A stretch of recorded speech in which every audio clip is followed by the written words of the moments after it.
I'm often on the receiving end of the Trumpentariat's criticisms of never-Trump conservatives. Don't I get it? Don't I love how Trump is achieving the impossible, and soaring to heights to which no other president could aspire? Haven't I gotten over the election yet? When, oh when, will I finally mega? I received an email Tuesday from a Trump fan asking why for once I couldn't congratulate Donald Trump for his work with North Korea. Leaving aside my usual critiques of Trump, which are, as you may have noticed, colorful, varied, and pointed, let's give the president a fair assessment of his week's activities and thanks and credit where thanks and credit are due. Of course, we start when Trump fled the humid confines of Washington, D.C. jetting to Quebec to blow up the G7 summit and take a massive political and rhetorical dump on some of our longest-standing and closest allies. But I'm playing nice, so thank you, Mr. President, for adopting 19th-century trade policies that combine both raging economic illiteracy and inevitably adverse outcomes for America. Well done. Thank you, because nothing says presidential stature like your juvenile dick-waving and insults attacking the heads of state of the G7 nations. Thanks are also in order for deploying your clown car motorcade of loudmouth, shock jockades to make the damage worse. Great work taking direction from the Home Office in Moscow. You spent more time at the G7 summit doing Vladimir Putin's bidding than you did strengthening the ties between the United States and our closest allies. Even so, I'm supposed to thank the president, right? Well, thank you, Donald. You sent a message to our allies in Asia and beyond that you're willing to compromise their security and ours for an inconsequential photo op with a hopped-up fatboy dictator who looks like Pyongyang already has a Krispy Kreme and a Popeyes, and he's the only one allowed to eat in them. Russia, Iran, Syria, and other bad actors want to thank you, Mr. President. You sent the clearest of signals that sanctions regimes, inspections, and verified denuclearization are no longer relevant in our brave new era of nationalist populist strongmen and Michael Bay knockoff videos. Evidently, all the bad guys have to do is kiss your ample ass long enough and shower you with enough superficial praise and they can play you like the trifling intellectual lightweight you most certainly are. So, thank you for that reminder. Nobel Prizes may have been dancing in your head on your way to Singapore, and perhaps the Nobel Committee will fire up the forge and cast you an extra super glitzy giant prize, out of gratitude. Perhaps the medal will make up for the fact Kim Jong-un took away every single thing he wanted from this meeting, including the propaganda coup of all propaganda coups. Ever wonder what the consequences of legitimizing a nuclear-armed madman who has used chemical weapons on his own family, starved his people, and engaged in systematic mass murder to retain power might be? Congratulations. You're about to find out. Us too. Evidently, the purpose of the trip was to produce a communiqué so shallow, meaningless, and ephemeral that its contents were a combination of already broken DPRK agreements and back-of-the-envelope wish-casting.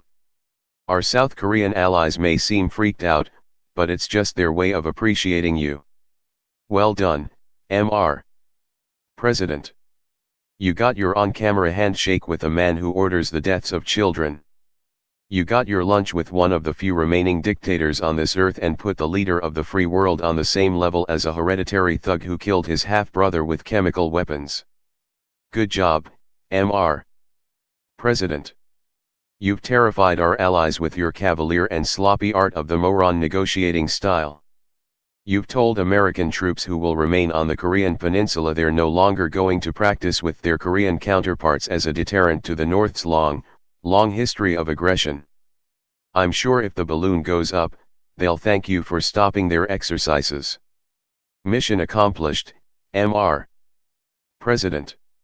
You've set your fans up for a spectacular come-down when North Korea does what it always does. Right now, they're cheering themselves hoarse, dancing in the streets, and believing to the bottom of their deplorable little hearts that you've denuclearized North Korea, brought Kim to heel, undone the evils done in the Hermit Kingdom for generations, and started building Trump Tower Pyongyang. Hats off to you, Mr. President.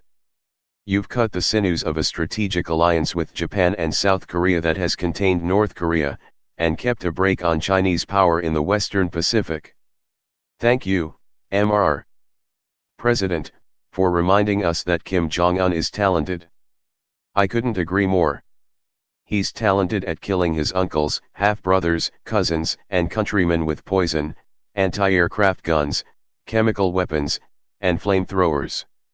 He's talented at starving his people, systematically reducing their life expectancy, health, and even height because of the chronic malnutrition his evil policies entail. He's talented like his father and grandfather before him at rooking Western leaders. They're talented at proposing deals they never had the slightest intention of keeping. Heck of a job, Mr. President. No matter what a weapons-grade dumpster fire this week created, you're safe from congressional oversight, but you know that by now. Nothing you do matters to this Congress. No matter what damage you inflict on our economy, our alliances, trade, our stature in the world, our role as an exemplar of democratic values, our ability to serve as an honest broker in the international community, and our security, Paul Ryan and Mitch McConnell will lay supine before you.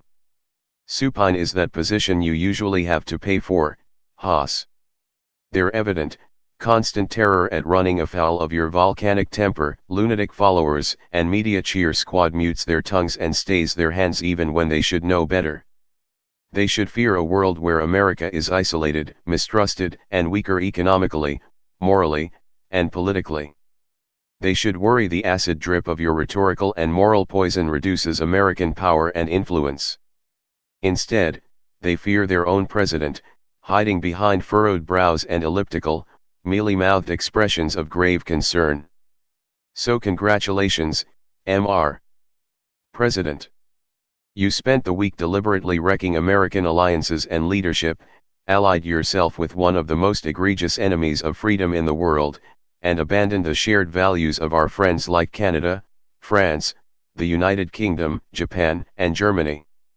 You must be so proud.